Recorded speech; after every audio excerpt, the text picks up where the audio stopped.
मायरू जो एक आम सा लड़का है, लेकिन एक दिन वो एक शक्तिशाली वेम्पायर को सेव करता है और उसके साथ कॉन्ट्रैक्ट बनाकर उसका मास्टर बन जाता है। मायरू ने काफी छोटी उम्र में ही अपने पेरेंट्स को खो दिया था। उसके माता पिता की बरसी भी पूरी नहीं हुई थी कि उसके रिश्तेदार आपस में बातें करने लगे कि अब इस बच्चे का क्या होगा, कौन इसे संभालेगा। कोई भी उसकी रिस्पॉन्सिबिलिटी नहीं लेना चाहता था। तभी रोते हुए मायरू के पास उसके अंकल आते हैं, जो उसके सिर पर हाथ फेरते हैं और कहते हैं कि हम सब एक परिवार है और जाहिर सी बात है कि तुम्हारा ख्याल हम लोग ही रखेंगे। तब से वो अपने अंकल के साथ रहने लगता है। अब माहिरू कॉलेज में आ चुका है। इसकी जिंदगी काफी सिंपल है और ये काफी लॉजिकल और सिंपल चीजें करता है। ये कभी किसी के कुछ करने का वेट नहीं करता। इसे जो करना होता है ये अकेला ही कर लेता है, बिल्कुल अपने अंकल की तरह। एक दिन माहिरू को सड़क के किनारे पर एक काली बिल्ली दिखती है और वो उसे जल्दी से घर लेकर आ जाता है। वो उसे एक बेल भी पहनाता है और उसका नाम रखता है वो कूरो। बेचारे को पता नहीं होता कि ये एक बिल्ली को नहीं बल्कि एक शैतान को अपने घर लेकर आया है। अगले दिन वो रास्ते में चलते हुए कॉलेज के दोस्तों से गप्पे लड़ा रहा होता है। क्या तुझे पता है कि आजकल स्टेशन के पास बहुत से वेम्पायर की खबर आ रही है, यहाँ तक कि उस वेम्पायर ने 10 लोगों को मार भी दिया है। पर हिमारू को यह सब बस अफवाह लगती है और वो उसकी बातों पर विश्वास नहीं करता।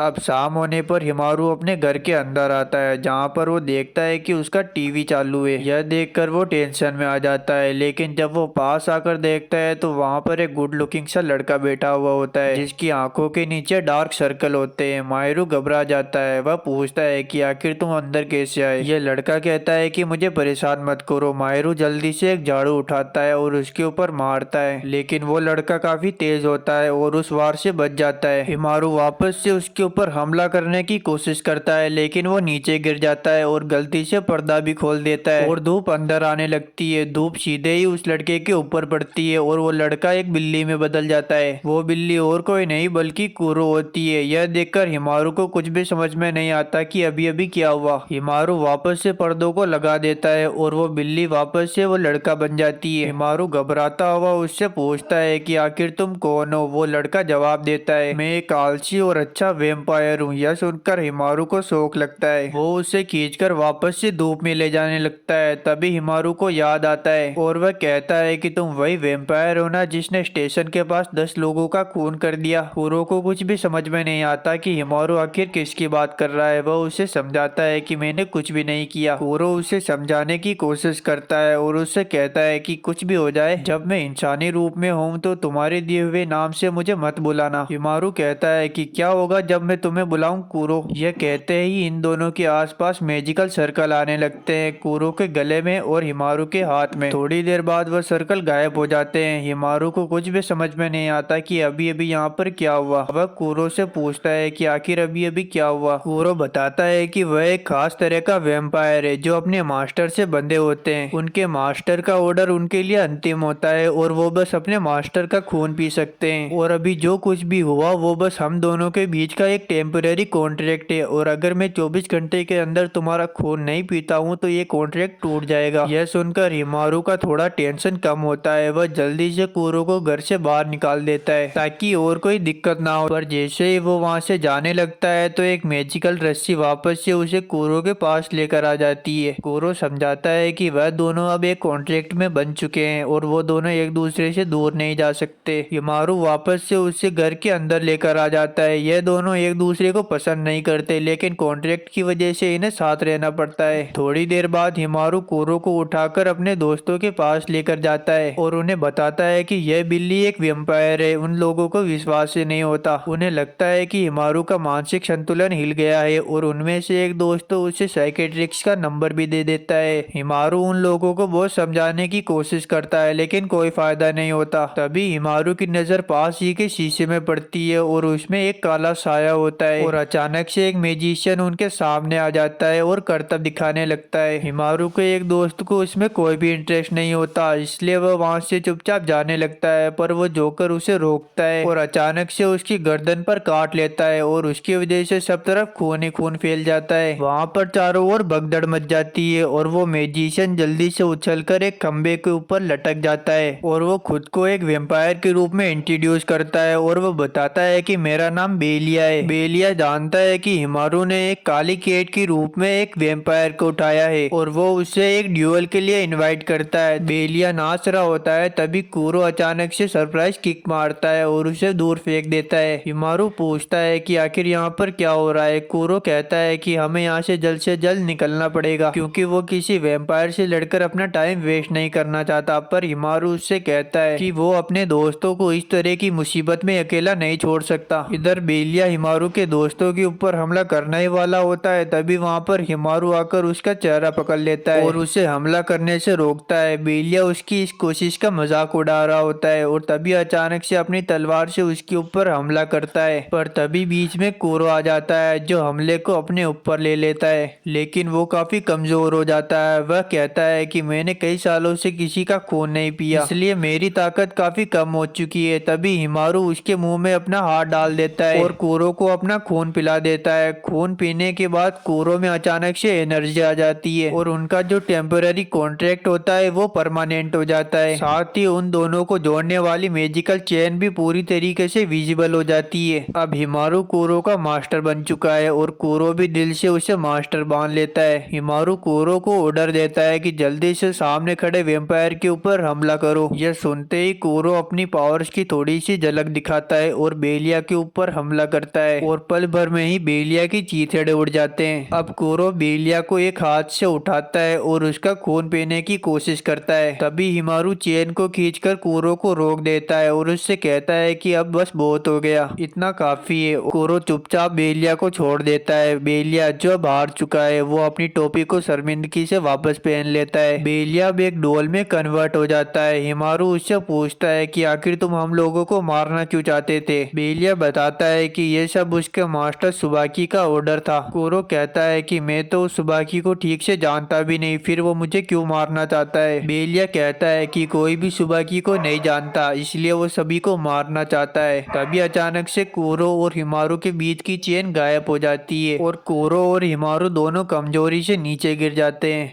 अगले दिन जब हिमारू की आंखें खुलती है तो वो अपने आप को अपने बिस्तर में पाता है और उसी के पास कूरो सोया हुआ होता है। हिमारू कूरो को अपने हाथों में उठाता है और उस इंसिडेंट के बारे में याद करने लगता है। तभी उसे अपने दोस्तों की याद आती है। वह जल्दी से दौड़ता हुआ स्कूल पहुंचता है जहाँ पर वो अपने दोस्तों को देखता है जो बिल्कुल ठीक होते हैं। हिमारू घायल दोस्त से पूछता है कि आखिर अब तुम कैसे हो। वह कहता है कि अब मैं ठीक हूँ, डॉक्टर ने कहा था कि मेरा छोटा सा एक्सीडेंट हुआ था। यह सुनकर हिमारू हैरान होता है। वह कहता है कि तुम्हें तो एक वैम्पायर ने काटा था, लेकिन उन सभी को उस हादसे के बारे में कुछ भी याद नहीं होता। यहाँ तक कि वो हिमारू से बाजार में मिले थे ये भी याद नहीं होता। रास्ते में चलते हुए हिमारू इस सब के बारे में कूरो से पूछ रहा होता है। तभी अचानक से बारिश शुरू हो जाती है। हिमारू आसमान में देखता है जहाँ पर तो बादलों का नामो निशान नहीं है और जैसे ही हिमारू थोड़ा आगे बढ़ता है तो वो एक डोमेन एक्सपेंशन में चला जाता है और एक चश्मा पहने हुए लड़का उसके सामने स्लो मोशन में आ रहा होता है। हिमारू को पता चल जाता है कि जरूर कुछ गड़बड़ होने वाली है। वो लड़का हिमारू के बैग को उठा लेता है और उसमें से बेलिया को निकाल लेता है। बेलिया उस लड़के को मास्टर सुबारू कहकर बुलाता है। यह सुनकर हिमारू की फट जाती है। तभी सुबाकी टेलीपोर्ट करके हिमारू के जस्ट पास आ जाता है और कूरो को उठाकर जमीन पर फेंक देता है और उसे देखकर सुबाकी कहता है, कैसे हो बड़े भाई, बड़े दिनों बाद मिले। यह सुनकर हिमारू कूरो से पूछता है कि आखिर तुम इस लड़के को जानते हो। कूरो कहता है कि मैं इस छपरी को बिल्कुल नहीं जानता। तभी सुबाकी हिमारू को बताने लगता है कि कई साल पहले 7 वैम्पायर्स का जन्म हुआ। ये 7 वैम्पायर सभी सेंसेस और हैबिट्स को दर्शाते थे। क्रूल यानी कि कूरो इन सभी 7 वैम्पायर्स में सबसे बड़ा और ताकतवर है और एक 8वां वैम्पायर भी एग्जिस्ट करता है जो इन सभी में सबसे छोटा है और वो खुद सुबाकी है। और फिर सुबाकी एक लोमड़े में बदल जाता है और कूरो के साथ पकड़म पकड़ी खेलने लगता है। थोड़ी देर बाद यह खेल सीरियस होने लगता है और सुबाकी कूरो के ऊपर हमला करने लगता है। कूरो काफी कमजोर लग रहा था, इसलिए हिमारू उससे कहता है कि जल्दी से मेरा ब्लड पी लो, पर कूरो मना कर देता है और इसी का फायदा उठाते हुए सुबाकी उसे बहुत मारता है। अब सुबाकी हिमारू का कॉलर पकड़ लेता है और उससे कहता है कि तुमने मजाक मजाक में 7 वैम्पायर्स के बीच में जंग छेड़ दी। यह सुनकर हिमारू को विश्वास हो जाता है कि सुबाकी का मानसिक संतुलन ठीक नहीं है। वह सुबाकी से कहता है कि अगर ऐसी बात है तो मैं कूरो को अपना ब्लड दूंगा और कुरो ये पूरी जंग रोक देगा। सुबाकी कहता है कि अगर तुम जिंदा ही नहीं रहोगे तो कुरो किसका खून पिएगा। यह कहकर सुबाकी हिमारू के ऊपर तलवार से वार करता है। कुरो उसे बचाने की कोशिश करता है पर वो ऐसा नहीं कर पाता। तभी वो दोनों वहाँ से टेलीपोर्ट होकर दूसरी जगह पर पहुंच जाते हैं। कुरो को पता चल जाता है कि यह काम जरूर किसी दूसरे वेम्पायर का है। वहाँ पर दो लड़कियां होती है जो कहती है कि हिमारू से हमारे मास्टर मिलना चाहते हैं, पर हिमारू मना कर देता है। तभी उनका मास्टर पीछे से कहता है तुम्हारे पास कोई भी चारा नहीं है मेरी लैम्बोर्गिनी में बैठकर मेरे साथ चलने के अलावा। हिमारू और कुरो इनके साथ चलने के लिए तैयार हो जाते हैं। ये लड़का बताता है कि वह वेम्पायर ऑफ लस्ट का मास्टर है और इस लड़के का नाम है मिसानो। उस लड़के के घर पहुंचने के बाद हिमारू नोटिस करता है कि उस लड़के के सिर पर एक बटरफ्लाई बैठी हुई है। वह लड़का अपने वेम्पायर को हिमारू से इंट्रोड्यूस करवाता है। उसका नाम होता है स्नो। मिसानो उस बटरफ्लाई को अपना ब्लड पिला देता है और उसका बिहेवियर ही चेंज हो जाता है। वह अब अपने इवल मोड में आ चुका था। वह हिमारू से कहता है कि तुम कितना बेवकूफ हो, तुम अपने वेम्पायर का ठीक से इस्तेमाल करना भी नहीं जानते। एक काम करो, तुम दोनों मेरे नौकर बन जाओ। हिमारू उसका नौकर बनने के लिए मना कर देता है। मिसारू अपने वेम्पायर को उनके ऊपर हमला करने का ऑर्डर देता है। स्नो उनके ऊपर अटैक करता है जिससे हिमारू और कुरो की फट जाती है। हिमारू मिसानो से कहता है कि तुम आखिर ऐसा क्यों कर रहे हो और आखिर तुम्हारा क्या इरादा है। मिसानो कुछ भी बताने से मना कर देता है। वह हिमारू को कहता है कि तुम्हारी औकात तो मुझसे बात करने की भी नहीं है। यह सुनकर हिमारू कुरो को उठाकर वहाँ से भाग जाता है और कहता है मुझे किसी ऐसे लड़के से बात नहीं करनी जो अपनी दौलत का घमंड रखता हो। हिमारू जब घर से बाहर निकलता है तो वह रियलाइज करता है कि वह रास्ता भूल चुका है। वह अपने आसपास की बिल्डिंगों को देखता है जिनके अंदर बहुत सारे छोटे छोटे बच्चे होते हैं। तभी वहाँ पर स्नो आ जाता है। वह बताता है कि ये सभी बच्चे मेरे स्लेव हैं। ये सभी मेरा ऑर्डर फॉलो करते हैं। सुबह की इस जंग में सबसे पहले कमजोर स्लेव्स को निशाना बनाएगा। तभी वहाँ पर मिसानो भी पहुंच जाता है जो हिमारू से कहता है मैं अपने स्लेव्स को इस तरह मरने के लिए नहीं छोड़ सकता, मुझे उनकी रक्षा करनी है। तुम अगर अपने वेम्पायर की ताकत का इस्तेमाल करके लीडर नहीं बनना चाहते हो तो इससे अच्छा यही होगा कि तुम मेरे अंडर में काम करो। हिमारू मिसानो की बातों को समझने की कोशिश करता है और फाइनली वो मिसानो का साथ देने के लिए तैयार हो जाता है। वह मिसानो से कहता है मैं तुम्हारा साथ दूंगा लेकिन एक नौकर की तरह नहीं बल्कि एक दोस्त की तरह। मिसानो ये एक्सेप्ट कर लेता है। वह हिमारू से कहता है कि क्या तुम बाकी का सामना बिना हथियार के करोगे। वह हिमारू को बताता है कि वेम्पायर्स के मास्टर एक स्पेशल हथियार का यूज कर सकते हैं और उस हथियार का यूज करना मिसानो हिमारू को सिखाएगा। अब सीन चेंज होता है जहाँ पर हिमारू अपने बेस्ट फ्रेंड साकुया के साथ मस्ती कर रहा होता है और जब वो रास्ते में चल रहा होता है तभी उसे अचानक से अपने पीछे एक प्रेजेंस महसूस होती है। वह पीछे मुड़ता है लेकिन वहाँ पर कोई भी नहीं होता। तभी साकुया मजाक में कहता है कि क्या वो एक वेम्पायर था। हिमारू क्या तुम मुझसे कुछ छुपा रहे हो, देखो मैं तुम्हारा बेस्ट फ्रेंड हूँ, तुम मुझे कुछ भी बता सकते हो। हिमारू एक बार के लिए स्टक हो जाता है लेकिन फिर भी वो कुरो या वेम्पायर के बारे में अपने दोस्त को कुछ नहीं बताता। उसका दोस्त कहता है देखो हिमारू आजकल बहुत सारे र्यूमर्स फैल रहे हैं, अगर तुम्हारे साथ कोई भी ऐसी अजीबोगरीब चीज हो तो सबसे पहले तुम मुझे कॉल करना। यह कहकर उसका दोस्त वहाँ से चला जाता है।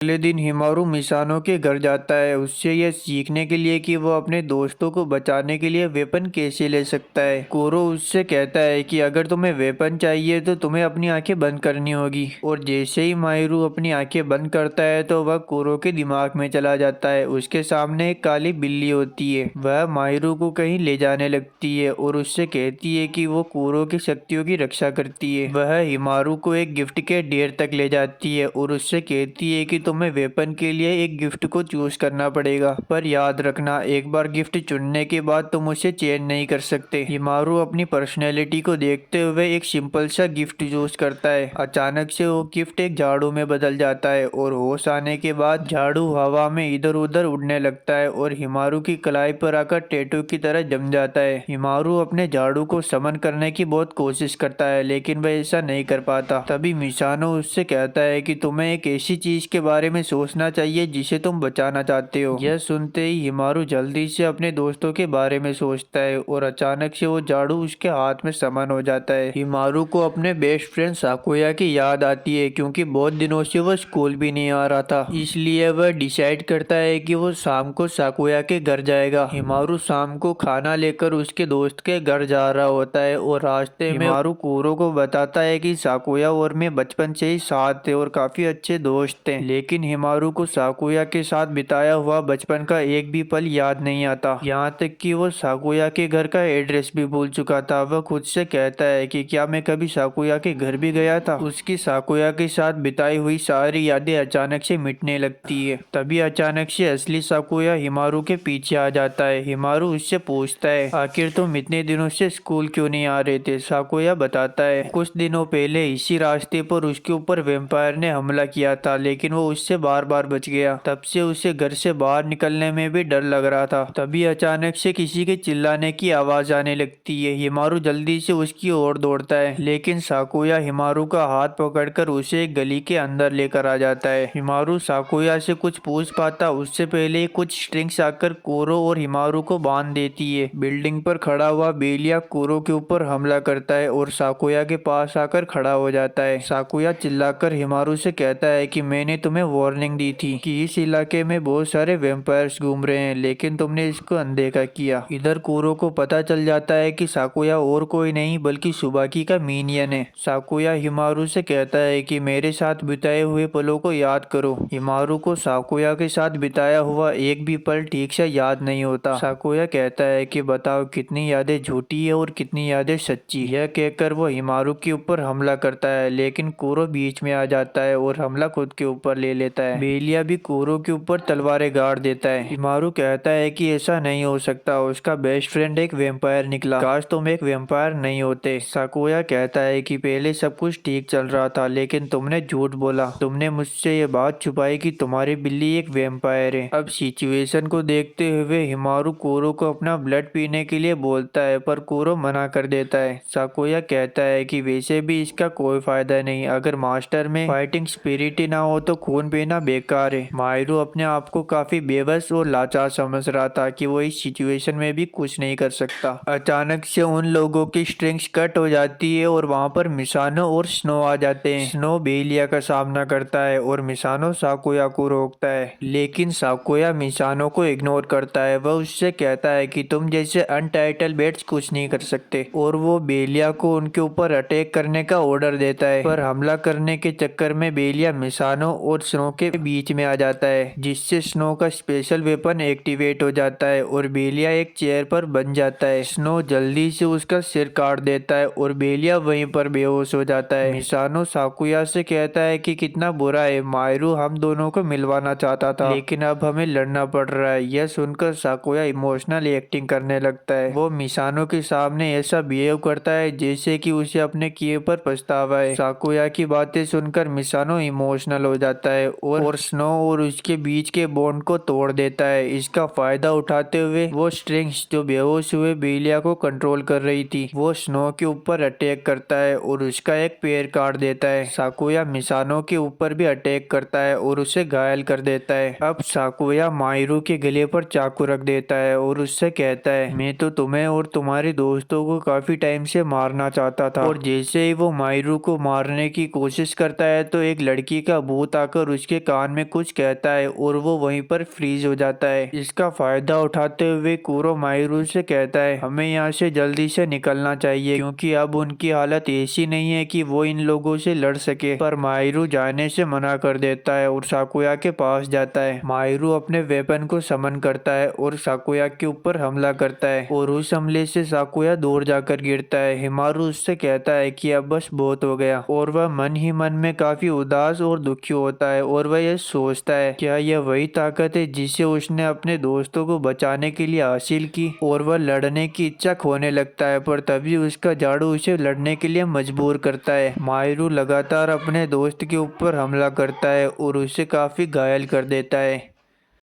साकुया मायरू से कहता है कि तुम जल्दी से मुझे मार दो। दूसरी तरफ मायरू का दुख और गल्ट फीलिंग कोरो की दिमाग पर हावी होने लगती है और वो उसके अंदर खो जाता है। कोरो जल्दी से मायरू के ऊपर झपटता है और उसका खून पी लेता है और उन दोनों के बीच की चेन भी दिखने लगती है। कोरो का अपने ऊपर काबू नहीं होता। अचानक से कोरो के अंदर से काला धुआं निकलने लगता है और उसमें से एक बड़ी सी काली बिल्ली निकलती है। वह बिल्ली अपने मुंह और आंखों से काला लिक्विड उगलती है। वो लिक्विड सभी लोगों को अपने अंदर ले लेता है। मायरू मदद के लिए चिल्लाता है लेकिन कोई फायदा नहीं होता। पास ही में साकुया मायरू से कहता है कि जल्दी से अपने सर्वेम को बोलो कि मुझे मार दे। अगर मैं मर जाऊंगा तो सब कुछ ठीक हो जाएगा। मैं मरना तो तुम्हारे हाथों से चाहता था लेकिन अब उतना वक्त नहीं है। तभी अचानक से एक गोली कोरो के दिल से आर पार हो जाती है और वहाँ पर मौजूद काला साया गायब हो जाता है। ये गोली चलाई होती है एक नई वेम्पायर ने और उसके साथ उसका मास्टर भी होता है। उस वेम्पायर ने पेपर बॉक्स पहना हुआ था। वो कोरो के ऊपर हमला करता है और वो उस पर तब तक गोलियां चलाता रहता है जब तक कि वो वापस बिल्ली नहीं बन जाता। वो पेपर बॉक्स साकुया के ऊपर भी हमला करता है लेकिन वो स्ट्रिंग्स साकुया को बचा लेती है। स्ट्रिंग्स को कंट्रोल करने वाली लड़की साकुया से कहती है कि जल्दी से तुम्हें यहाँ से निकलना पड़ेगा। साकुया उसकी बात मानकर वहाँ से निकलने लगता है। तभी मायरू उससे कहता है क्या तुम मुझे सच में मारना चाहते थे? साकुया इसका कोई जवाब नहीं देता। वो बस मायरू की ओर अपना बैंड फेंकता है और वहाँ से गायब हो जाता है। थोड़ी देर बाद वहाँ पर एक कार आती है और उसके अंदर स्नो के मिनियंस होते हैं। स्नो कहता है कि हमें जल्दी से मिसानो को हॉस्पिटल ले जाना पड़ेगा। उसे ज्यादा चोट नहीं आई है लेकिन हॉस्पिटल ले जाना जरूरी है। इधर मायरू जो मिसानो की इस हालत का जिम्मेदार खुद को मानता है और स्नो से इसके लिए माफी मांगता है। तभी वहाँ पर काउबॉय वैम्पायर मास्टर आता है। वो मायरू से कहता है इसमें तुम्हारी कोई भी गलती नहीं है। ये सारी गलती मिसानो की है। उसने लड़ाई के वक्त अपने गार्ड को नीचे कर दिया। वो काउबॉय अपने आप को वांट्री कैंटिक डीलर बताता है। मायरू को वो बंदा काफी अजीब लगता है क्योंकि वो एक डॉल से बात कर रहा था और वो हर वक्त अपने सर्वेम के साथ मस्ती करता रहता है। वो काउबॉय मायरू को कुरो वापस देता है और कुरो की ऐसी हालत करने के लिए उससे माफी मांगता है। वह कहता है कि अच्छा होता मैं साकुया को भी बचा पाता। मायरू काफी घबराया हुआ था। वो काउबॉय कहता है अच्छा हुआ कि तुम्हें पता चल गया कि तुम में किसी को मारने की हिम्मत नहीं है। तुम चाहो तो कुरो को मुझे दे सकते हो और एक नॉर्मल लड़की की तरह जिंदगी जी सकते हो। खैर अगर कॉन्ट्रैक्ट कैंसिल करने का मन हो तो एक बार मुझसे कॉन्टेक्ट जरूर करना। यह कहकर वो वहाँ से चला जाता है। अगले दिन मायरू कुछ सामान लेने के लिए बाजार जाता है। वहाँ पर एक दुकान के अंदर उसे सुबाकी बैठा हुआ मिलता है। मायरू जल्दी से जाकर उसके पास बैठ जाता है। सुबाकी उसे एक डिश ऑफर करता है। मायरू सुबाकी से पूछता है कि आखिर साकुया तुम्हारा मिनियन कब बना? सुबाकी अब साकुया की बैक स्टोरी बताने लगता है। वह कहता है कि सुबाकी दुनिया के सबसे खराब माँ बाप के घर पैदा हुआ था। सुबाकी के मॉम डैड ने सुबाकी की बड़ी बहन को सुसाइड करने के लिए मजबूर किया ताकि वो उसके इंश्योरेंस के पैसे क्लेम कर सके। ये सब साकुया की आंखों के सामने हुआ। साकुया के मॉम डैड ने साकुया को इस बारे में किसी को भी कुछ बताने के लिए मना किया था। अगर वो इस बारे में किसी को बताएगा तो उसके साथ भी यही सब होगा। और जब साकुया एक बिल्डिंग से गिरकर अपनी आखिरी सांसें ले रहा था तब वो मुझे मिला और मैंने उससे अपना ब्लड पिलाया। जब कोई मरने की कगार पर हो और आखिरी सांसें गिन रहा हो तब उसे किसी सर्वेम का खून पिलाया जाए तो वो उसका मिनियन बन जाता है। सुबाकी मायरू से कहता है कि क्या तुम्हें ये छोटी सी बात भी पता नहीं थी? और उसके ऊपर हंसने लगता है और एक भयानक सा ओरा छोड़ता है। वह कहता है कि आज मेरा मूड लड़ाई करने का नहीं है इसलिए मैं तुम्हें छोड़ रहा हूँ और यह कहकर वह वहाँ से चला जाता है। इधर मायरू सुबाकी के भयानक ओरे से इतना डर चुका था कि वो स्टक हो जाता है और सुबाकी से कुछ और पूछ ही नहीं पाता। मायरू काफी दुखी होता है कि वो साकुया के दर्द को कभी समझ ही नहीं पाया क्योंकि साकुया बातों को मजाक में निकाल देता था।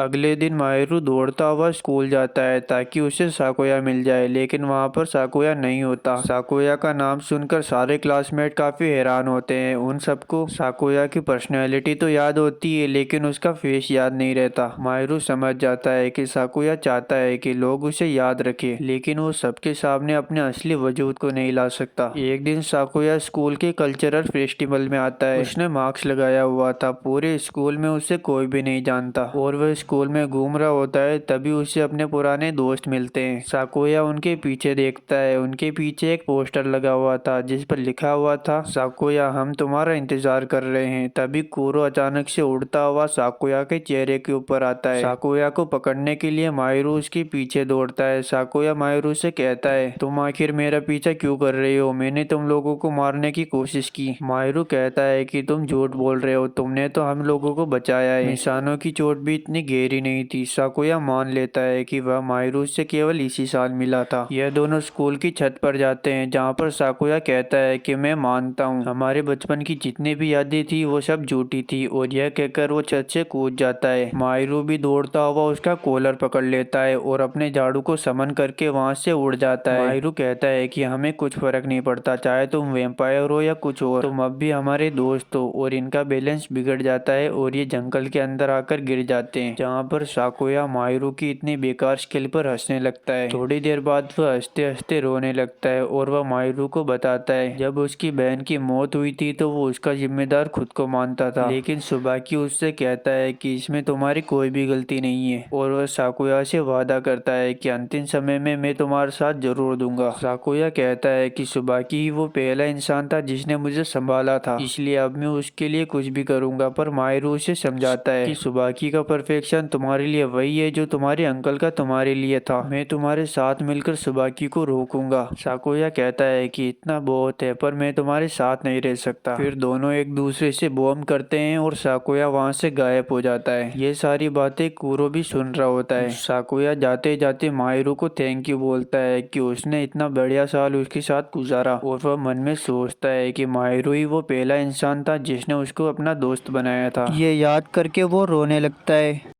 कुछ दिनों बाद माहिरू को एक लेटर मिलता है, पर वो लेटर माहिरू से खुल नहीं रहा था, इसलिए कूरो उसे खोलता है, लेकिन वो लेटर की सील को देखते ही लेटर को क्रश कर देता है। अगले दिन कूरो माहिरू के साथ स्कूल जाता है, जहाँ पर वो लड़कियों के बीच काफी पॉपुलर हो जाता है। शाम को माहिरू और कूरो चिल करने के लिए फायरवर्क्स देखने के लिए आते हैं। माहिरू फायरवर्क्स का इंतजार कर रहा होता है, तभी एक अनजान आदमी आता है जो माहिरू को एक बैग देता है। वह कहता है कि मुझे ये बैग रास्ते में पड़ा हुआ मिला, तो तुम क्या इसे आतिशबाजी से पहले लॉस्ट एंड फाउंड में जमा करा सकते हो? माहिरू इसके लिए मान जाता है। बेटा काफी बोला है ना। रास्ते में माहिरू की टक्कर एक ब्लॉन्ड हेयर वाले लड़के से होती है जो अपने कंधे पर एक कॉफिन उठाए हुए था। वह माहिरू को बताता है कि वह अपने पार्टनर से बिछड़ चुका है और वो उसे ढूंढ रहा है। माहिरू उससे पूछता है कि आखिर तुम इस बड़े से बक्से का क्या करोगी? वह लड़का बताता है कि यह बक्सा वैम्पायर के सोने के लिए है। वो लड़का माहिरू को अपने साथ चलने के लिए बोलता है और ये दोनों आपस में बातें कर ही रहे होते हैं, तभी उनके पीछे एक बड़ा सा धमाका होता है। सभी लोग चिल्ला रहे होते हैं कि एक सिल्वर कलर का सूटकेस फट गया है। यह सुनकर माहिरू घबरा जाता है क्योंकि उसके पास भी एक सिल्वर रंग का बैग था। उसे याद आता है कि उस आदमी ने कहा था कि इस बैग को फायरवर्क्स से पहले जमा करा देना। फायरवर्क्स शुरू होने को केवल 1 मिनट बाकी था। माहिरू कूरो की मदद लेने के बारे में सोचता है, लेकिन वो ब्लॉन्ड हेयर वाले लड़के को सच्चाई नहीं बताना चाहता। लेकिन फिर भी वो उस लड़के के ऊपर विश्वास करता है और कूरो को समन करता है। वह कूरो को अपना ब्लड पिलाता है और कूरो जितनी तेजी से हो सके माहिरू और सूटकेस को लेकर कूदता है और जितनी हो सके उतनी तेजी से सूटकेस को हवा में फेंकता है, लेकिन वो बक्सा फटने से पहले ही नीचे आ जाता है। तभी वो ब्लॉन्ड हेयर वाला लड़का उस सूटकेस को अपने कॉफिन में बंद कर देता है और वो सूटकेस उसी में ब्लास्ट हो जाता है। माहिरू और कूरो उससे पूछते हैं कि आखिर तुम हो कौन? वह लड़का बताता है कि मेरा नाम तात्सु है, एक हॉट स्प्रिंग इन का मालिक। तभी कॉफिन में से आवाज आती है कि तूने उस बॉम्ब को मेरे साथ कॉफिन में बंद कर दिया। उस कॉफिन में से एक छोटा सा बैट निकलता है जिसकी हालत काफी खराब होती है। कूरो उसे देखते ही पहचान लेता है। तात्सु उसे बताता है ये मेरा वैम्पायर यूज है जो सर्वेंट ऑफ प्राइड होता है। तात्सु उसे अपना ब्लड पिलाता है और वो बिल्कुल पहले जैसा हो जाता है। वह जल्दी जल्दी बक करने लगता है और बताता है कि वह कैसे तात्सु से एक हॉट स्प्रिंग इन में मिला था, तब से दुनिया कितनी इथल पुथल हो गई है। कूरो के जाने के बाद सब लोग एक दूसरे से बिखर गए और जो धमाका हुआ था वो सुबाकी ने किया था। हम सभी को एक दूसरे के कांटेक्ट में रहना चाहिए और जरूरत पड़ने पर एक दूसरे की मदद करनी चाहिए। और एक जरूरी बात, केवल सुबाकी नहीं है जो हमारे पीछे पड़ा हुआ है। बातचीत करने के बाद माहिरू मिसानो से मिलने के लिए हॉस्पिटल जाता है, पर कमरे का दरवाजा खुला हुआ था और कोई अचानक से माहिरू को अंदर खींच लेता है। कूरो समझ जाता है कि जरूर कुछ खतरनाक लोग उन लोगों के पीछे पड़े हुए हैं। कूरो के सामने 2 बंदे आते हैं जिनके पास मैजिकल गन होती है और एक सफेद जैकेट पहने हुए बंदा कोरो के ऊपर अचानक से कूदता है। दूसरी तरफ हम मायरू को देखते हैं जिसको एक स्पेशल फैसिलिटी में रखा जाता है। उसके सामने साइंटिस्ट नामसुकी होता है जो मायरू को बताता है कि वो अभी C3 के हेडक्वार्टर में, ये एक ऐसी संस्था है जो वैम्पायर और इंसानों के बीच में काम करती है। वो मायरू से कहता है कि हम तुम्हारे साथ है, बस तुम्हें यहाँ पर बातचीत करने के लिए बुलाया गया है। सुकी मायरू से साथ में सुबाकी के खिलाफ लड़ने की गुजारिश करता है क्योंकि सुबाकी उसके और मायरू दोनों के लिए एक बड़ा खतरा है। पर मायरू कहता है कि ये सब काफी जल्दी है, उसे सोचने के लिए टाइम चाहिए। सुकी कहता है कि इसमें सोचने वाली क्या बात है, हम दोनों का एक ही गोल है, तो फिर क्या दिक्कत है। तुम्हें इस बारे में कुरो से पूछना चाहिए, उसे हमारे बारे में सब कुछ पता है। सुकी कहता है कि हमें सबसे पहले सुबाकी के सभी मिनियंस को खत्म करना होगा। मायरू इसके लिए मना कर देता है। वह कहता है कि सुबाकी का एक मिनियन मेरा दोस्त है और मैंने उसे बचाने का वादा किया हुआ है। सुकी कहता है कि मैंने साकुया के बारे में रिसर्च की है, ऐसी बचकानी भावनाएं मिशन के बीच में नहीं आनी चाहिए। मायरू ऐसे बोरिंग शटल के साथ काम करने के लिए मना कर देता है। मायरू का फैसला सुनने के बाद सुकी अपनी रियल आइडेंटिटी को रिवील करता है। सुकी कहता है कि इस कमरे में 52 दरवाजे हैं और इनमें से केवल एक ही सही दरवाजा है जो तुम्हें बाहर ले जाएगा। तुम्हें जल्दी से सही रास्ता ढूंढना पड़ेगा क्योंकि कुरो इस वक्त सबसे खतरनाक वैम्पायर हंटर के हाथों में है। मायरू जल्दी से एक दरवाजे के अंदर जाता है लेकिन वो वापस से उसी दरवाजे से बाहर निकल आता है। सुकी उससे कहता है कि अगर तुम ऐसे ही सभी दरवाजों को चेक करोगे तो पूरा दिन लग जाएगा, तब तक हंटर्स कुरो को इतनी दूर ले जाएंगे कि वो मर जाएगा। अगर मास्टर और सर्वेम के बीच की दूरी हद से ज्यादा बढ़ जाए तो मास्टर और सर्वेम दोनों मर जाते हैं। इसलिए तुम्हारे पास केवल दो ऑप्शन है, या तो तुम सही दरवाजे को ढूंढकर यहाँ से बाहर निकल जाओ या तो C3 के साथ मिल जाओ। मायरू ऐसे प्रपोजल को ठुकरा देता है। वह कहता है कि मुझे कोई और रास्ता निकालना पड़ेगा और वो अपने झाड़ू को समन करता है और तेजी से गोल गोल घूमने लगता है। वो इतनी तेजी से घूमता है कि एक टोर्नेडो क्रिएट हो जाता है और वो टोर्नेडो छत को तोड़ देता है। यह देखकर सुकी कहता है कि आखिरकार तुमने सही रास्ता ढूंढ ही लिया, लेकिन वो मायरू को वार्न भी करता है। वह कहता है कि भले ही तुम कुरो को बचाना चाहते हो लेकिन एक बात ध्यान रखना, वो है तो एक खून पीने वाला जानवर ही।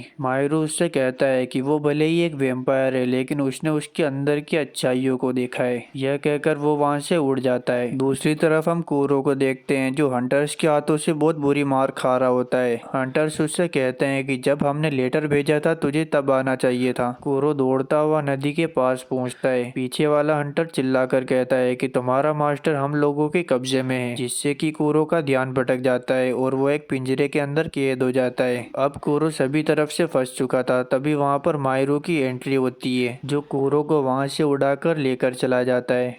कुछ दिनों बाद मायरू और मिसानो तेत्सु के हॉट स्प्रिंग इन में मीटिंग रखते हैं। कुरो और स्नो बात ले रहे होते हैं और तेत्सु काम में बिजी होता है। मिसानो भी एक आरामदायक बेड पर सो रहा होता है। कोई भी मायरू की ऑर्गेनाइज की गई मीटिंग को सीरियस नहीं लेता। मायरू और मिसानो दोनों वेल्डिंग मशीन के पास मिलते हैं। वो दोनों बातचीत करते हैं और अंदाजा लगाते हैं कि उन्हें सुबाकी और सर्वेम्स के बारे में कितना पता है। उनकी नॉलेज काफी कम होती है। मायरू आइडिया देता है कि हम कैंप ऑफ एनवी के मालिक की मदद ले सकते हैं, उसे वैम्पायर्स और सुबाकी के बारे में काफी कुछ पता है। पर मिसानो तुरंत मना कर देता है। वह कहता है कि हम उसके ऊपर भरोसा करने का रिस्क नहीं ले सकते, जो भी करना होगा हम खुद ही कर लेंगे। थोड़ी देर बाद यूज उड़ता हुआ आता है। वो सभी को एक बुरी खबर देता है। वह कहता है कि एक नया खतरा शहर में आ चुका है। यह सुनते ही मायरू और कुरो उस आदमी को ढूंढने के लिए निकल जाते हैं। यूज के मिनियन के हिसाब से उस आदमी ने काले कपड़े पहने हुए थे और उसके पीठ पर पंख भी थे। थोड़ी देर बाद मायरू को वो आदमी मिल जाता है। कुरो उससे कहता है कि यह आदमी तो काफी खतरनाक लग रहा है, लेकिन फिर भी मायरू उस आदमी का पीछा करने का डिसाइड करता है। उस आदमी के हाथों में एक पिंजरे के अंदर कांटे वाला चूहा होता है। यह देखकर मायरू के अंदर का एनिमलिस्ट जाग जाता है। मायरू उस बंदे को पकड़ने के लिए गली के अंदर जाता है जहाँ पर वो बंदा पहले ही मायरू का इंतजार कर रहा था। वो बंदा मायरू से पूछता है तुम एक एंजल हो या फिर एक डीमन। उसका सवाल सुनकर मायरू कंफ्यूज हो जाता है। तभी वो बंदा अचानक से एक बड़े से पियानो को समन करता है और फिर वो उसमें एक मेलोडी बजाने लगता है। उस मेलोडी को सुनकर कुरो कमजोर पड़ जाता है और अपने घुटनों पर आ जाता है। वह बंदा अपने आप को एक डीमन बताता है। वो आदमी कुरो को एक लात मारता है। कुरो उड़ता हुआ दीवार के अंदर घुस जाता है। वो बंदा वापस से कुरो को एक लात मारता है और वो छत पे आकर गिर जाता है। मायरू जल्दी से अपने झाड़ू को समन करता है और ऊपर की ओर उड़ता है। वो बंदा कुरो को बस कुचलने ही वाला था। तभी मायरू आकर कुरो को बचा लेता है और उसे अपना खून पिला देता है। खून पीने के बाद कुरो अपनी फुल फॉर्म में आ जाता है। माहिरू उस बंदे से कहता है कि तुम आखिर कौन हो और कुरो को क्यों मार रहे हो और जल्दी से उस चूहे को पिंजरे से निकाल दो। वो बंदा बिना कोई सवाल किए चूहे को पिंजरे से निकाल देता है, लेकिन वो चूहा एक और सर्वैम्प में बदल जाता है। वो सर्वैम्प अपने आप को लो के रूप में इंट्रोड्यूस करता है। लो बताता है कि वह ग्रेड का सर्वैम्प था और वो हाइपर एक्टिव है। लो कहता है कि उसका मास्टर है लिच, जो एक ऐसा आदमी है जो अपने आप को एंजल मानता है। लो की बकवास सुनकर लिच उसे लात मारकर भगा देता है। वो बताता है कि वो भी एक डीमन है, इसलिए उसका मास्टर भी उससे काफी नफरत करता है और उसे बहुत मारता है, लेकिन इसके बावजूद वो अपने मास्टर के लिए काफी ग्रेटफुल है। इन दोनों की नौटंकी को देखकर पक जाता है, लेकिन फिर भी वह सोचता है अच्छा हुआ कि हमें एक और अलाई मिल गया। पर लो कहता है तुम्हें शायद कोई गलत फहमी हुई है, हम तुम्हारे कोई एलोई नहीं है और ना ही हमें किसी की मदद की जरूरत है। कुरो जो हम सभी वेम्पायर भाइयों में सबसे बड़ा है, वो चाहता तो इन सभी चीजों को अकेला ही रोक सकता था, लेकिन उसने कुरो को अब तक माफ नहीं किया है जो उसने पिछली बार किया था जब सातों वेम्पायर इकट्ठा हुए थे। इनकी बातें सुनकर माहिरू रियलाइज करता है कि जरूर इन दोनों के बीच में कोई पंगा हुआ है। माहिरू उन दोनों की बात को काटते हुए खुद को इंट्रोड्यूस करता है और लो से सबके लिए मदद मांगता है, लेकिन लो मना कर देता है और वो माहिरू को ध्यान से देखता है और कहता है तुम मेरे सबसे बड़े भाई कुरो के मास्टर हो, लेकिन काफी ऑर्डिनरी लगते हो। यह कहने के बाद लो वहाँ से चला जाता है। माहिरू वापस से होटल में आ जाता है, लेकिन वो हैरान हो जाता है जब वो टीवी के अंदर लिच को एक फेमस पियानिस्ट के रूप में देखता है। माहिरू सभी को बताता है कि यह वही बंदा है और ये सर्वैम्प ऑफ ग्रीड का मास्टर है। लो एक ऐसा सर्वैम्प है जो अपने मास्टर से बोर होने के बाद अपने मास्टर को मार देता है। माहिरू लिच की चिंता करते हुए उसके कॉन्सर्ट में जाने का फैसला करता है, लेकिन पूरा कॉन्सर्ट फुल हो चुका था। पर माहिरू की मुलाकात एक भले आदमी से होती है जो माहिरू को लिच के कॉन्सर्ट के अंदर एंट्री दिलवाने की बात कर रहा है। माहिरू उसके साथ जाता है, लेकिन रास्ते में वो सुबाकी के साथी को देखता है। यह वही बंदा होता है आंख पट्टी वाला। माहिरू समझ जाता है कि अब सुबाकी लीच के ऊपर हमला करने की प्लानिंग बना रहा है। माहिरू जल्दी से लीच के कॉन्सर्ट हॉल की तरफ दौड़ता है। दूसरी तरफ हम लीच को देखते हैं, इधर लीच अपना परफॉर्मेंस कर रहा होता है। तभी सभी ऑडियंस लीच को मारने के लिए उसकी ओर दौड़ती है। लो को पता चलता है कि ये सारे सुबाकी के मिनियंस है, इसलिए लो उनसे लड़ने के लिए तैयार हो जाता है। माहिरू जल्दी से लीच के कॉन्सर्ट हॉल के अंदर जाता है, लेकिन वह देखता है कि वहाँ पर सभी लोगों की लाशें बिछी हुई होती है जो कि लो ने बिछाई थी। माहिरू लो की ताकत को देखकर हिल जाता है और वह सोचता है कि इस बार तो लो ने कुछ ज्यादा ही कर दिया। इधर लीच पियानो बजाते बजाते ही रुक जाता है। लो उससे कहता है कि आखिर तुम मेरी तारीफ क्यों नहीं कर रहे, तुम्हें तो मेरे लिए तालियां बजानी चाहिए। इससे लीच को गुस्सा आ जाता है और वो लो को किक मारने की कोशिश करता है, पर लो किक को रिटर्न कर देता है और लीच को एक दीवार के अंदर घुसा देता है। माहिरू को लीच की चिंता होती है, पर लो कहता है सर्वैम्प के मास्टर नॉर्मल इंसानों से काफी ज्यादा ताकतवर होते हैं, पर तुम्हारे लिए अच्छा होगा कि कुरो सब कुछ अकेला ही संभाल ले। माहिरू लो को कहता है कि कुरो ये सब अकेले नहीं संभाल सकता, उसे तुम्हारी मदद की जरूरत है। इस बात पर लो जोर जोर से हंसने लगता है और वो माहिरू को एक बैक स्टोरी बताने लगता है। कई साल पहले 7 वेम्पायर्स आपस में साथ रहते थे, लेकिन एक दिन उन्हें एक ऑर्गेनाइजेशन C3 से एक मैसेज आता है। लेटर में लिखा हुआ था कि हम लोगों को एक खास इंसान को मारना होगा। हम साथों ने वोटिंग से तय किया कि उस इंसान को मारना है या फिर नहीं। 3 वेम्पायर्स ने उसे मारने के लिए हाँ कहा, जबकि 3 ने उसे मारने के लिए ना कहा। अब बस आखिरी वेम्पायर का फैसला बाकी था और वो था कुरो, जो वेम्पायर ऑफ स्लोथ है। तुम्हें पता है कि उसने क्या फैसला लिया? यह कहकर लो हंसने लगता है। दूसरी तरफ कुरो को काफी ज्यादा गुस्सा आ रहा होता है। कुरो को गुस्सा देखकर लो चुप हो जाता है। वह कहता है कि शायद कुरो अपने मास्टर से वो फैसला छुपाना चाहता है और उसका मजाक उड़ाने लगता है। इन दोनों के बीच में लड़ाई शुरू हो जाती है। माहिरू सोचता है कि मुझे ही इन दोनों को रोकना पड़ेगा। वह अपने झाड़ू को समन करता है और कुरो को वापस आने के लिए बोलता है। तभी लीच जो अपनी इंजरी से ठीक हो चुका था बीच में एंट्री मारता है और इन दोनों की फाइट को रुकवाता है। वह लो को नीचे गिरा देता है और माहिरू का झाड़ू तोड़कर कुरो की ओर फेंकता है, जिससे कुरो दीवार के ऊपर बन जाता है। लीच कहता है यहाँ पर काफी डिस्टरबेंस हो चुकी है, तो मैं तुम्हें एक धुन सुनाता हूँ। वह धुन इतनी गहरी होती है कि सभी लोग उसे सुनकर इमोशनल हो जाते हैं। वह धुन सभी लोगों के दिमाग में मौजूद सबसे इमोशनल थिंग को बाहर लाती है। माहिरू को वो धुन सुनने के बाद अपनी मोम की याद आती है, जबकि लो एकदम खड़ा का खड़ा रह जाता है। इधर कुरो के दिमाग में भी उसकी सबसे बुरी याद उसके सामने आ जाती है। वह इस धुन को बर्दाश्त नहीं कर पाता और लीच के ऊपर हमला करता है। लीच भी इस हमले के लिए तैयार होता है, वह भी काउंटर करता है। तभी वहाँ पर लीच का मैनेजर आता है, उसके साथ एक वेल होती है जो इन इन दोनों को चमाट लगाती है और फाइट यहीं पर रुक जाती है। इधर मायरू कुरो के पास जाता है जो बिल्कुल भी रिस्पॉन्स नहीं कर रहा था और बिल्कुल डार्क हो गया था। हॉल के अंदर सुबाकी की एक मिनियन बची हुई थी। लो उसे देख लेता है और उसके ऊपर हमला करता है, लेकिन मायरू उसे रोक देता है। वह कहता है कि इसे मारने का कोई मतलब नहीं, जो इंसान लड़ने की इच्छा ही न रखता हो उसे मारना बेकार है। तो लो भी उसकी बात से सहमत हो जाता है और उस मिनियन को छोड़ देता है। सब लोग वहां से चले जाते हैं। मायरू भी कुरो के साथ जाता है, लेकिन कुरो अभी भी उसी याद में डूबा हुआ था। दूसरी तरफ लो भी चल रहा होता है और अपने फोन से सेल्फी लेने की कोशिश करता है। तभी फोन के अंदर एक रिफ्लेक्शन दिखता है और लो के पीछे खड़ा हुआ था सुबाकी।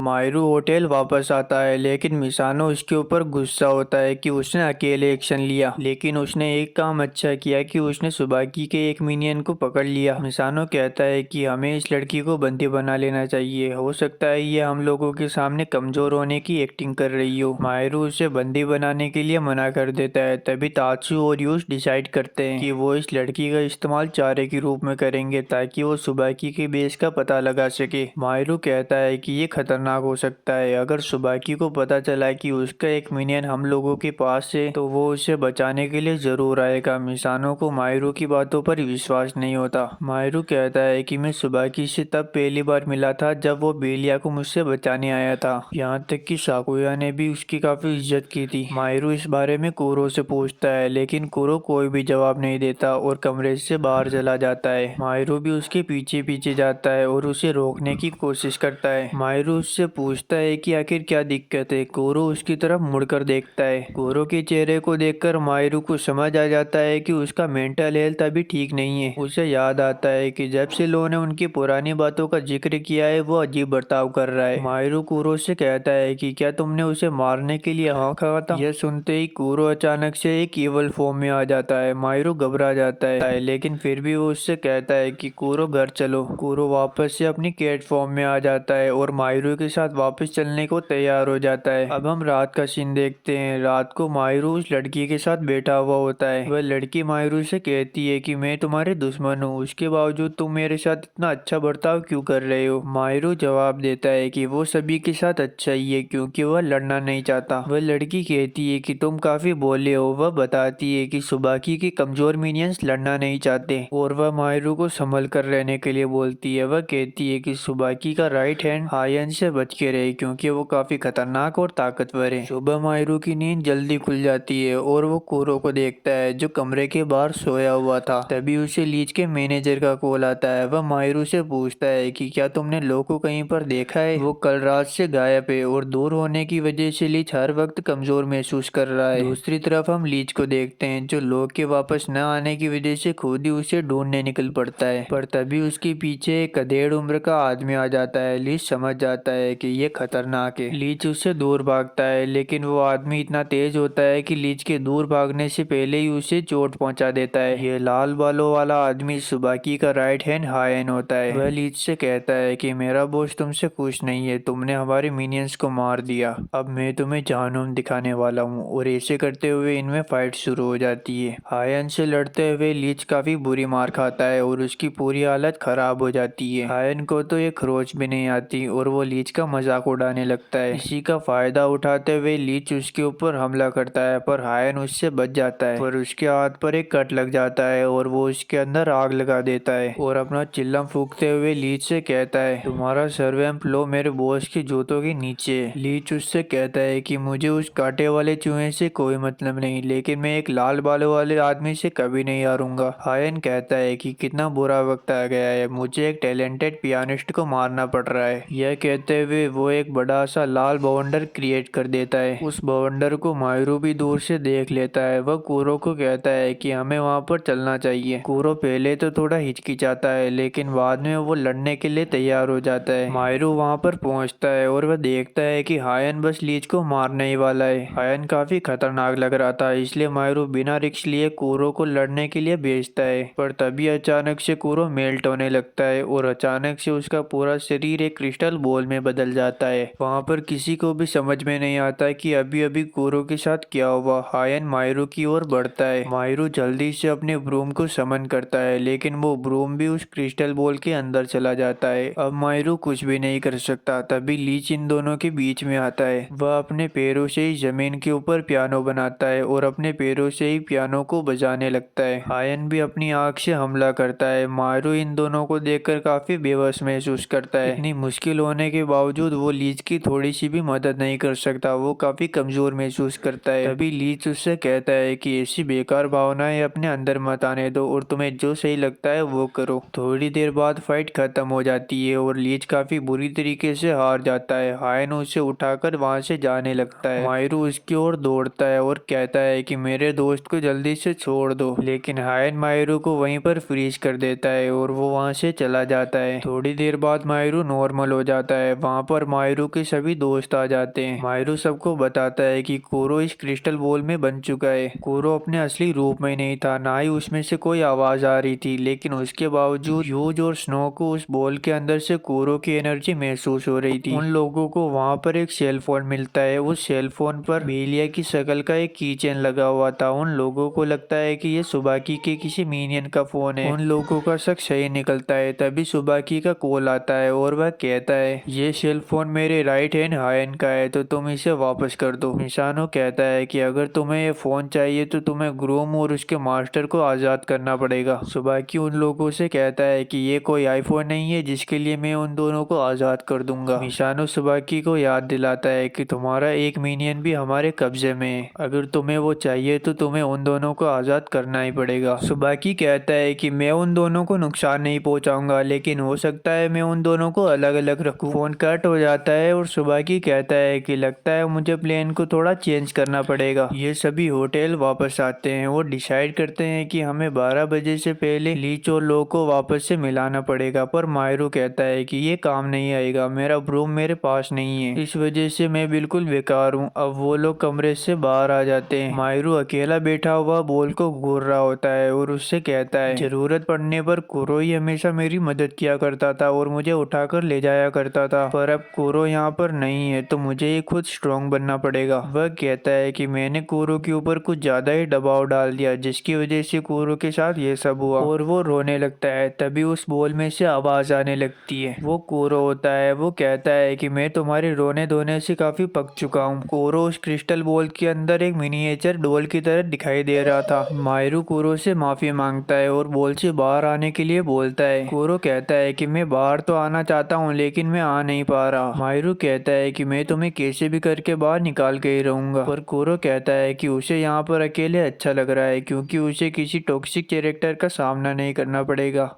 मायरू जल्दी से बाकी सबको बुलाता है। वह कहता है कि कुरो ठीक हो रहा है, लेकिन वो इससे बाहर नहीं आ पा रहा। लेकिन उन लोगों को कुरो दिखाई नहीं देता। कुरो सिर्फ मायरू को दिखाई दे रहा था। तात्सु कुरो को निकालने के लिए अपना दिमाग लगाता है और आरी की मदद से गेंद को काटने की बात करता है, पर मायरू उससे कहता है कि मैं कुरो का मास्टर हूँ, तो मुझे ही उसे बाहर निकालना चाहिए। मायरू अपनी पूरी ताकत लगा देता है, लेकिन कोई भी फिजिकल हमला उस बॉल को छू तक नहीं पाता। लीच का मैनेजर, जिसका नाम होता है, वो होटल में आया हुआ होता है और उसे पता चलता है कि लीच और लो दोनों किडनैप हो चुके हैं। वो काफी दुखी होता है। अब ये सब मिलकर उन दोनों को छुड़वाने का प्लान बनाते हैं। मैनेजर कहता है कि मैं भी तुम्हारा साथ दूंगा, और ये वेल मेस्कट भी काफी अच्छी फाइट करता है, और साथ ही मेरे पास ये गन भी है, और ये गन वो यूज के ऊपर चलाकर दिखाता है। इससे यूज काफी कमजोर और स्लो हो जाता है। वह बताता है कि जब भी लो बहुत ज्यादा गुस्सा हो जाता है तो मैं इसी गन की मदद से उसे शांत करवाता हूँ। मायरू कहता है कि ये तो काफी काम की चीज है, आखिर तुम्हें ये कहाँ पर मिली। ग्रे बताता है कि इस गन के अंदर होली वाटर है और ये मुझे एक एंटिक डीलर से मिली थी, पर पता नहीं क्यों मिसानो को एंटिक डीलर का नाम सुनकर कुछ रास नहीं आता। ये लोग डिसाइड करते हैं कि मिसानो उस एंटिक डीलर के पास जाएगा और बाकी सब अपना अपना काम करेंगे। मायरू ट्रेन में बैठकर एंटिक डीलर से मिलने जा रहा होता है। तभी अचानक से उसके पास सुबाकी आ जाता है। वह एक ब्लैक फॉक्स में बदला हुआ था। वह मायरू से कहता है कि देखकर काफी दुख हुआ कि कूरो तुम्हारे साथ नहीं है। यह कहकर अचानक से वो धुआं छोड़ने लगता है और फटने की पोजीशन में आ जाता है। माहिरू घबराते हुए जल्दी से ट्रेन से कूद जाता है, लेकिन उसे पता चलता है कि यह सब तो बस एक भ्रम था। वह कहता है कि अब सुबह की चालू हो गया है, उसे जल्दी से एंटीक डीलर के पास जाना होगा। वह एंटीक डीलर के घर पहुंचता है। दरवाजे से एक साइंटिस्ट बाहर आता है जिसने बारबी डॉल का सिर पिघलाकर जूस बनाया हुआ होता है। वह माहिरू को अंदर लेकर जाता है। माहिरू उससे कहता है कि मुझे एंटीक डीलर से मिलना है। साइंटिस्ट कहता है कि वो अभी यहाँ पर नहीं है, थोड़ी देर बाद में आएंगे। माहिरू उस साइंटिस्ट को अपना इंट्रोडक्शन देता है और वो साइंटिस्ट अपना काम कर रहा होता है, लेकिन काम के दौरान वो माहिरू का नाम गलत ले रहा होता है। माहिरू अपना बार बार गलत नाम सुनकर फ्रस्ट्रेट हो जाता है। वो साइंटिस्ट माहिरू को चाय पिलाता है और उसके सिर पर माहिरू का नाम लिख देता है ताकि वो भूले नहीं। तभी वहाँ पर एंटीक डीलर आता है जो उस साइंटिस्ट को मारता है कि उसने बारबी डॉल का सिर पिघला दिया। वह माहिरू को थैंक यू बोलता है क्योंकि माहिरू ने उसके छोटे भाई मिसानो का इतना ध्यान रखा। माहिरू भी जानकर हैरान होता है कि मिसानो उस एंटीक डीलर का छोटा भाई है। एंटीक डीलर साइंटिस्ट को बताता है कि माहिरू वैम्पायर ऑफ स्लॉट का मास्टर है। साइंटिस्ट एक्साइटेड हो जाता है। वह माहिरू से कहता है कि तुमने कूरो के बारे में पहले क्यों नहीं बताया। वह साइंटिस्ट माहिरू को शीशे के दरवाजे से एक सीक्रेट रूम के अंदर भेज देता है। वहाँ पर साइंटिस्ट माहिरू की पूरी इन्वेस्टिगेशन करता है और उसका वेट और हाइट नापता है। माहिरू कहता है कि तुम आखिर ये क्या कर रहे हो, तुम्हें मेरा नहीं बल्कि कूरो को इलाज करना है। एंटीक डीलर माहिरू से कहता है कि कूरो को ठीक करके आखिर तुम क्या करोगे। माहिरू कहता है कि मैं कूरो को ठीक करके सुबाकी से लड़ने जाऊंगा और उसे मार दूंगा। एंटीक डीलर कहता है कि ये जो तुम बोल रहे हो ये तो पॉसिबल ही नहीं है, वेम्पायर कभी मर ही नहीं सकता, वेम्पायर तो इमोर्टल होते हैं। और वह कूरो के बारे में बताता है कि कूरो ने कई सारी जंग लड़ी है और सभी लड़ाइयों में कूरो की जीत हुई। सभी लोगों को कूरो की पावर चाहिए। माहिरू कहता है कि उसे कूरो की पावर नहीं चाहिए बल्कि दोस्त के रूप में कूरो ही चाहिए। एंटीक डीलर कहता है कि कूरो को कैसे ठीक करना है ये तो मुझे भी नहीं पता और वो साइंटिस्ट माहिरू को कुछ पीने के लिए देता है। लिक्विड को पीते ही माहिरू अचानक से नीचे गिर जाता है। साइंटिस्ट कहता है तुम खुद ही कूरो के दिमाग में चले जाओ और सब कुछ सुलझा दो और मुझे जल्दी से एक्सपेरिमेंट का रिजल्ट बताओ। माहिरू बेहोश होकर कूरो के दिमाग में चला जाता है। दूसरी तरफ हायोन के फोन में जो इमेजेस थी उनकी वजह से वो सुबाकी की लोकेशन का पता लगाते हैं। माहिरू और तात्सु अपना भेष बदल लेते हैं और सुबाकी की बिल्डिंग की ओर बढ़ते हैं। वो लोग लीच के मैनेजर को भी एक अमीर पार्टी बनाकर होटल में भेजते हैं। मैनेजर कमरा बुक करता है और चाबी मिसानो को दे देता है। मिसानो जल्दी से लिफ्ट में चला जाता है पर उसी लिफ्ट में साकुया भी आ जाता है। मिसानो सोचता है कि कहीं उनका भांडा न फूट जाए पर उसकी फूटी किस्मत साकुया को उसके ऊपर शक हो जाता है। वह कहता है तुमने एक गलती कर दी, 41 फ्लोर पर सीधा चले गए और वो अचानक से इमरजेंसी रेड बटन को दबा देता है और वो शिफ्ट नीचे की ओर जाने लगती है।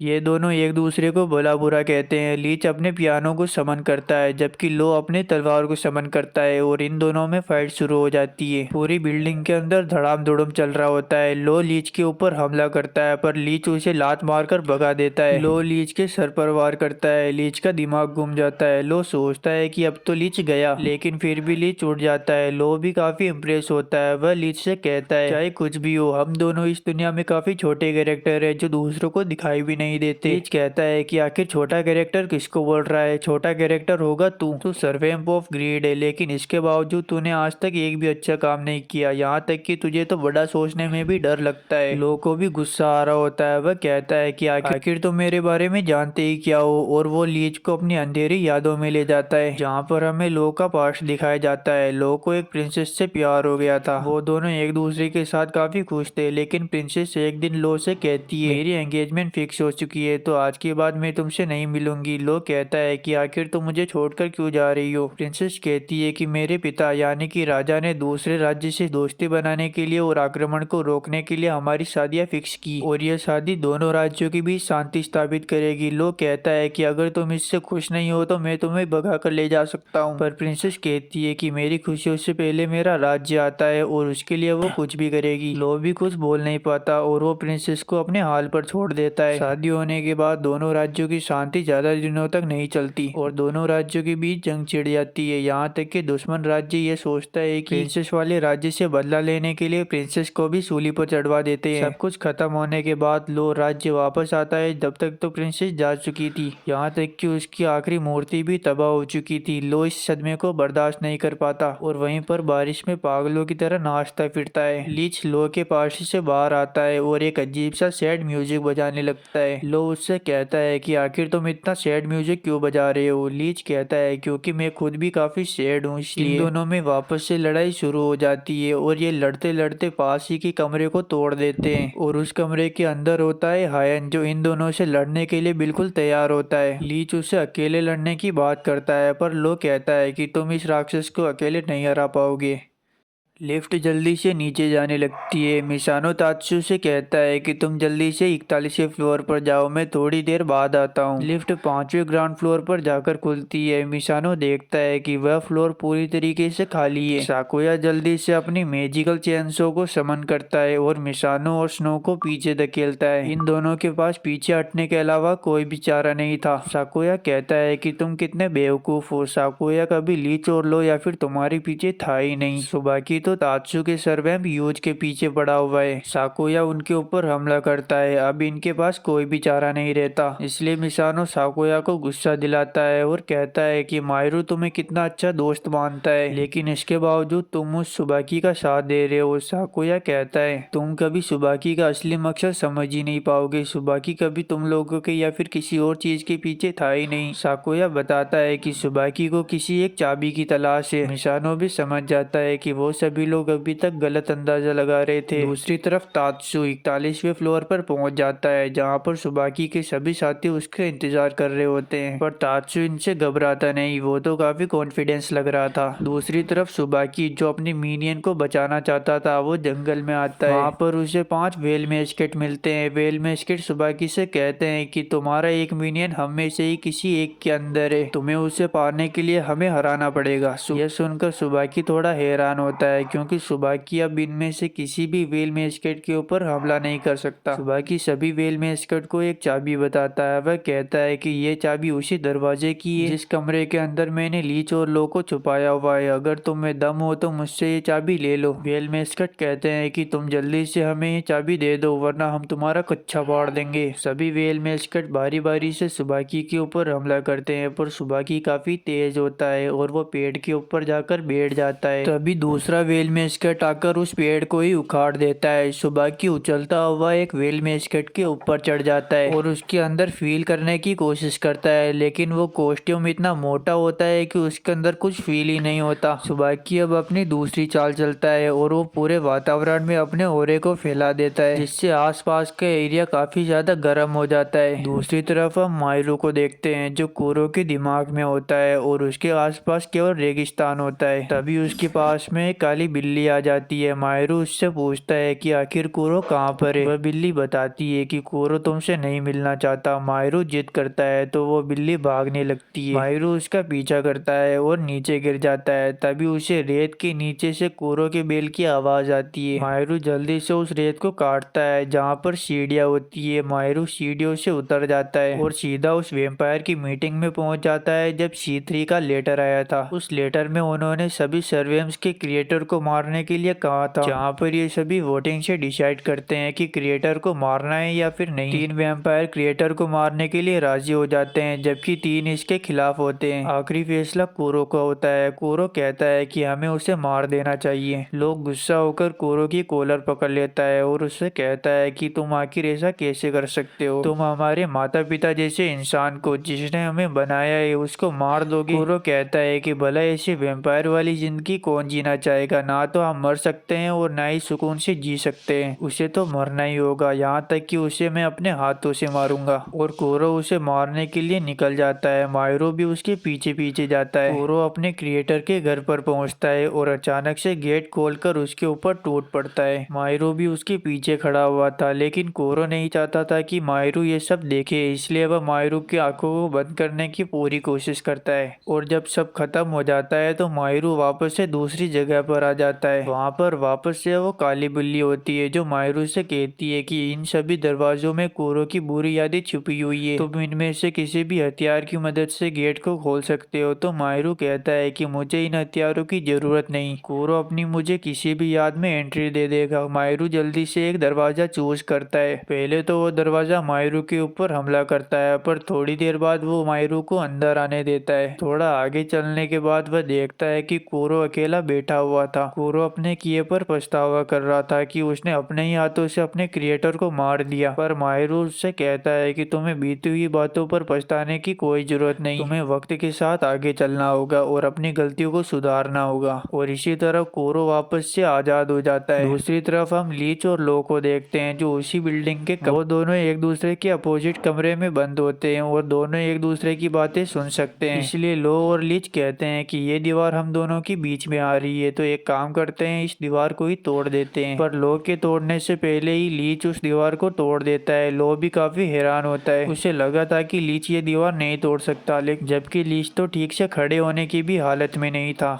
यह दोनों मिलकर हायन के ऊपर हमला करते हैं और इनकी अटैक और डिफेंस वाली स्ट्रेटेजी काम कर जाती है। यह दोनों मिलकर हायन की हालत खराब कर देते हैं। तभी हायन अपने स्पेशल मूव का इस्तेमाल करता है। वो अपने आसपास चारों ओर सब तरफ आग ही आग लगा देता है और उस आग की वजह से उसकी एज रिवर्स जाने लगती है और वो वापस जवान होने लगता है। दूसरी तरफ हम मिसानो को देखते हैं जिसके ऊपर साकुया हमला कर रहा होता है। तभी साकुया को स्नो के गले में एक चेन दिखती है। वो जल्दी से एक तलवार को समन करता है और उस चेन को काटने की कोशिश करता है। मिसानो ने ये चेन स्नो को दी थी, अगर ये चेन टूट जाती है तो इन दोनों का कॉन्ट्रैक्ट भी टूट जाएगा, जिससे साकुया इन्हें आसानी से हरा सकेगा। साकुया बताता है कि ये कोई आम तलवार नहीं है बल्कि सुबाकी की तलवार है और वो स्नो के चेन को काटने वाला होता है। तभी एक गोली उसकी तलवार से टकराती है। ये गोली चलाई होती है गो ने और वहाँ पर एंटिक डीलर भी आ जाता है। एंटिक डीलर साकुया से निपटता है और वो मिसानो से कहता है कि तुम्हारे दोस्तों को तुम्हारी जरूरत है, जल्दी से ऊपर जाओ। वो उसकी बात मानते हुए ऊपर चला जाता है। दूसरी तरफ हम तात्सु को देखते हैं जो अकेले ही सुबाकी के सभी लोगों से लड़ रहा होता है। वो उन सभी के ऊपर काफी भारी पड़ता है, लेकिन वो आंख पट्टी वाला आदमी यूज के ऊपर हमला करता है और बेलिया जल्दी से अपनी स्पेशल मूव का इस्तेमाल करके यूज को गायब कर देता है। तभी वहाँ पर मिसानो आ जाता है। वह बेलिया से पूछता है कि आखिर तुमने यूज को कहाँ पर भेजा। बेलिया कहता है कि उसकी चोट पहले ये बता कि तुझे कौन बचाएगा। यहाँ पर काफी तगड़ी फाइट चल रही होती है। मिसानो का दिमाग काम नहीं करता है क्योंकि वो लोग काफी कमजोर हैं। मिसानो सभी लोगों को वापस आने के लिए बोलने ही वाला होता है, तभी वहाँ पर मायरू की एंट्री हो जाती है जो एक शेर के ऊपर बैठा हुआ था। ये शेर कुरो होता है। आखिरकार उसने अपनी असली पावर दिखाई दी। मिसानो और बाकी सब मायरू से कहते हैं कि वो काफी कमजोर हो चुके हैं। मायरू कहता है कि तुम्हें टेंशन लेने की कोई जरूरत नहीं और वो अपने ब्रूम को समन करता है। मायरू जल्दी से उस जाली फेंकने वाली आंटी को रेपटा मारकर बेहोश करता है। भेलिया और आंख पट्टी वाला आदमी उनके ऊपर अटैक करता है। कुरो डिफेंस करने के लिए कांटों को समन करता है और मायरू उन कांटों को मारता है जो सीधे बेलिया और उस आंख पट्टी वाले शरीर के अंदर घुस जाते हैं। दूसरी तरफ हम देखते हैं कि हायून ने लीच और गो का काम तमाम कर दिया। हायून लीच को बस मारने ही वाला होता है, तभी लीच हायून के हाथों पर पियानो बना देता है और उससे एक धुन बजाता है जिससे हायून को काफी तकलीफ होती है। अब लीच एक मैजिकल पियानो समन करता है। लीच अपनी धुन से हायून को कमजोर करता है, जबकि लो उसका फायदा उठाते हुए हायून के ऊपर हमला करता है। यह दोनों मिलकर हायून का किस्सा यहीं पर खत्म कर देते हैं। मायरू भी वहां पर आकर उन लोगों को रेस्क्यू कर लेता है। सभी लोग आपस में मिल जाते हैं, यहाँ तक कि कुरो और लो के बीच का झगड़ा भी सुलझ जाता है और लो कुरो को माफ कर देता है।